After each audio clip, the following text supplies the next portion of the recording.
Hey guys, welcome to my channel. I was going to talk about something else, but last week Bill Maher ended his episode with a segment about obesity and Covid-19. And pointing all this out doesn't make me a dick. In fact, the shame is on everyone in media and government who is too cowardly to emphasize how important an issue this is. And I have thoughts.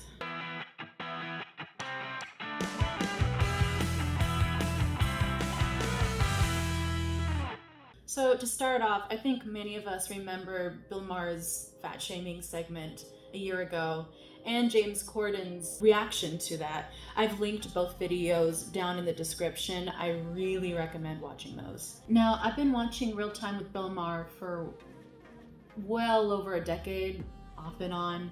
Haven't always been able to get HBO, especially after Game of Thrones. But on the whole, I like what he has to say. I know the fat shaming fiasco happened almost a year ago, but I think it's important to talk about, especially going into what Bill said last Friday. And I just really want to talk about fat shaming. The thing with Bill Maher is that he's a very factual guy. He can back most things up with an article or a report. But when it comes to obesity, it's like he's factually right, he's logically right, but he so misses the mark. If his goal is to get a paycheck and gain some extra viewers, then ka-ching. If his goal was to prove that obesity was life-threatening, then congratulations, thank you for proving the obvious. But if his plan was to convince overweight or obese or morbidly obese people to start living a healthier life, then he's a big fat failure. I mean, it's even worse, because he turned it into a joke that people can laugh at and say, hey, look at those fat people, aren't they stupid? Being fat isn't a birth defect. Nobody comes out of the womb needing to buy 2 seats on the airplane. Everyone knows obesity is linked to terrible conditions like diabetes, heart disease, and virginity. Now look at us. We wear shirts that our ancestors could have used as a sail. His perspective on this is a mix between his disbelief that fat people even exist and an absolute joke, when this is a deeply painful personal issue. I mean, what about that person who can't fit on the plane? That's not funny. I can't imagine how embarrassed that person has to be. I'm lucky enough not to have been in that position, but if I was and someone made fun of me for it, oh God, that wouldn't make me want to change my life for the better. Quite the opposite. Now, I know there's no way Bill Maher is going to turn into the sensitive type on this issue. And I don't want him to be. I appreciate that he does not stand for bullshit. But having said that, he should not be the spokesperson for weight loss. And I wish he would never talk about it ever again. He is logical and facts-driven. But here's the thing. Obesity doesn't speak logic. There's absolutely nothing logical about obesity. You can't point out all these facts to a fat person and expect something to change. It is a psychological and an emotional issue, as well as a physical issue. You don't just become obese. There's a load of baggage that goes into it. There's pain and memories that most of us try to hide. There's binge eating, food addiction, possibly thyroid problems, hormonal problems. There's prejudice, bullying, self-hatred. There's poverty, living in a food desert where there's not a grocery store within 10 miles. But there's a McDonald's down the block. I'm only speaking from personal experience. But any obese person who isn't already actively trying to lose weight is going to see this and either 1, avoid it, 2, get angry at it, or 3, get so depressed at what a disgusting slob they have become and just wallow deeper into that impossible hole they have gotten themselves into. Side note, if you watched this segment and it made you change your life for the better and or lose weight, I am super happy for you. Good job. But I think you are in the minority. Now, I agree with a lot of the things he said.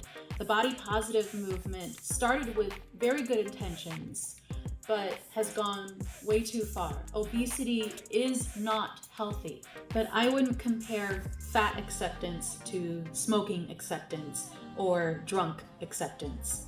But there's no smoking acceptance or drunk acceptance. When I drank too much, yeah, sometimes someone would say to me, that's not great for your health, Bill. But I didn't say, how dare you drink shame me? So I have a friend named April. She lives in Colorado. She's a software developer. She has her own blog, and she just adopted a rescue lab that she loves to walk every day, and she's 300 pounds. April turned into a different person, didn't she? More so than if I said she was a smoker or an alcoholic. The stigma and prejudice placed on fat people is utterly different. And this stigma is why there is a fat acceptance movement to begin with. And then there's the fat shaming bit. Fat shaming doesn't need to end. It needs to make a comeback. Some amount of shame is good. We shame people out of smoking and into wearing seatbelts. We shame them out of littering, and most of them out of racism. Shame is the first step in reform. Now, I'm not speaking to Bill Maher. He's never going to watch this video anyways.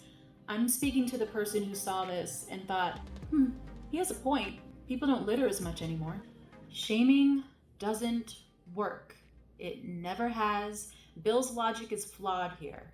It doesn't change anyone's mind.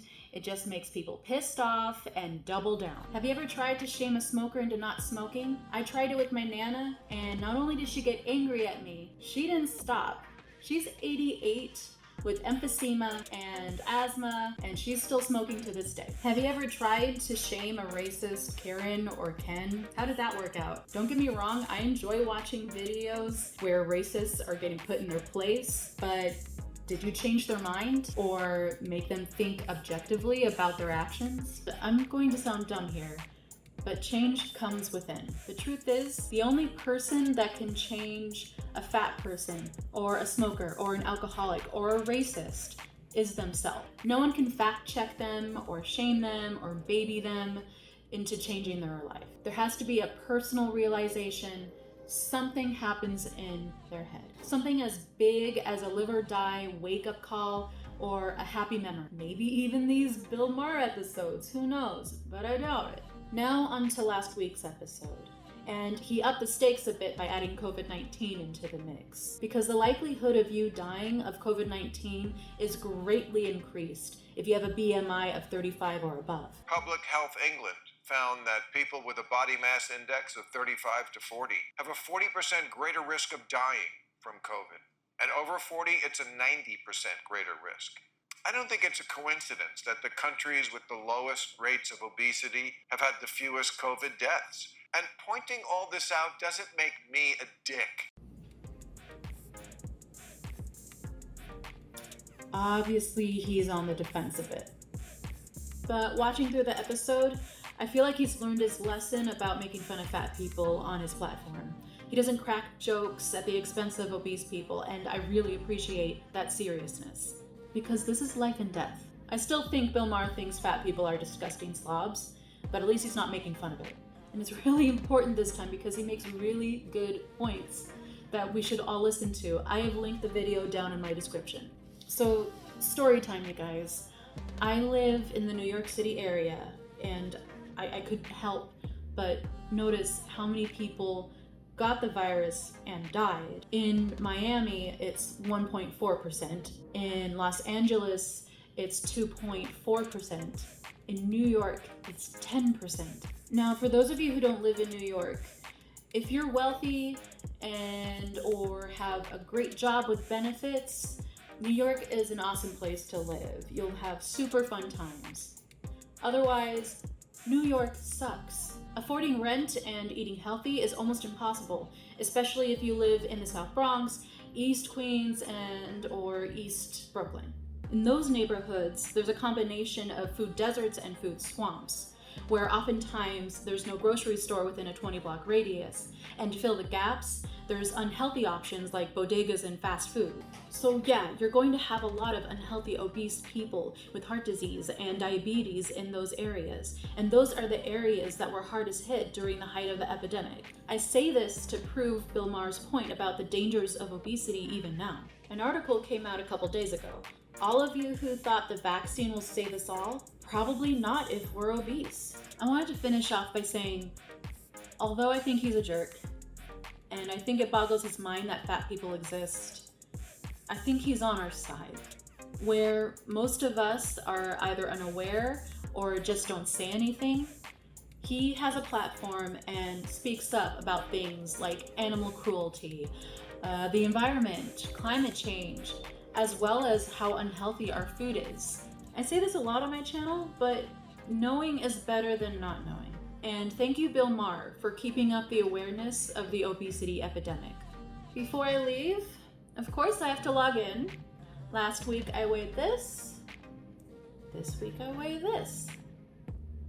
Still on track. Thank you so much for watching, everyone. Please comment down below. Also, please join my Instagram at the_weekly_melt_off. Everyone stay safe and healthy, and I'll see you next week. Bye.